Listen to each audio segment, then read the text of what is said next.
və bizə maraqlıdır ki, data mütəxəssisi riyaziyyatı hansı səviyyədə bilməlidir? Bir data mütəxəssisinin riyaziyyatı, baxın mən bir var deyirəm riyazi məntiq, bir də var ki, riyaziyyat biliyi. Bunlar ayrı şeylərdir. Bayaq da mən toxunmuşdum o mövzuya.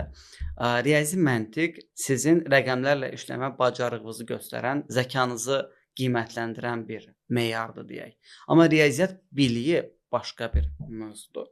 Yəni təbii ki, riyaziyyat biliyi elə bir vacib məsələdir ki, hamıya lazımdır. Bu günləri toplama çıxmağı bilmədən heç bir yerdə işləyə bilməzsən, heç ali təhsil tələb edən peşələrdən getmir söhbət. Digər peşələrdə belə sadə riyazi əməliyyatları bilmək tələb olunur. Ona görə riyaziyyat biliyinin dərəcələndirilməsi, biraz riyaziyyat biliyi lazımdır və yaxud lazım deyil mövzusu biraz kompleks yanaşılmalı məsələdir. Data science elminin arxasında böyük bir riyaziyyat dayanır.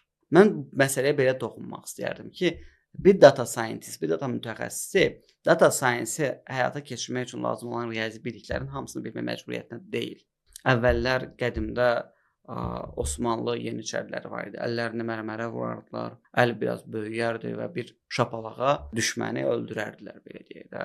Və bugünkü dövrdə hətta komanda təlimləri var.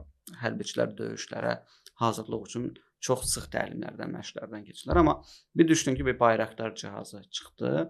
Bu günləri rahat şəkildə siz o Bayraktar cihazını istifadə etməklə, bu bir süni intellekt əllidir. Düşmənə böyük bir zərbə endirə bilirsiniz. Sual olunur, əslində Bayraktar cihazını idarə edəcək bir hərbiçinin nə qədər bayaq qeyd elədiyimiz o güclü bədən quruluşuna sahib olması əhəmiyyətlidir. O şəxsdən çox güman ki, istənilən şey həmin cihazı istifadə etmə bacarıqlarının yüksək səviyyədə olması və məntiqinin yaxşı işləməsidir ki, hansı məqamda hansı əmri verə biləcəyini qərar verə bilsin.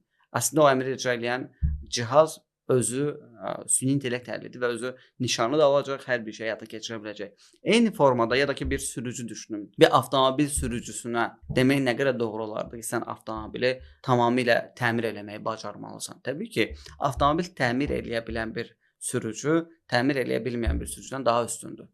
Yəni, eyni qaydada riyaziyyatı bilən bir data scientist, riyaziyyatı bilməyən bir data scientistdən daha üstündür. Amma reallıqda baxaq görək, sürücülərin neçə faizi avtomobili təmir eləyə bilir. Reallıqda baxaq görüm, tələb eləyən olunan sürücü vakansiyalarında neçə faiz avtomobil təmir eləmə bacarığı tələb olunur.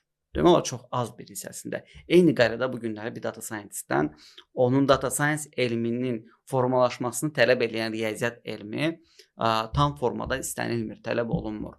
Sadəcə olaraq o adamın riyazi məntiq dedikdə normal cimət imtahanına biz girirlər tələbələr. Bu cimət imtahanında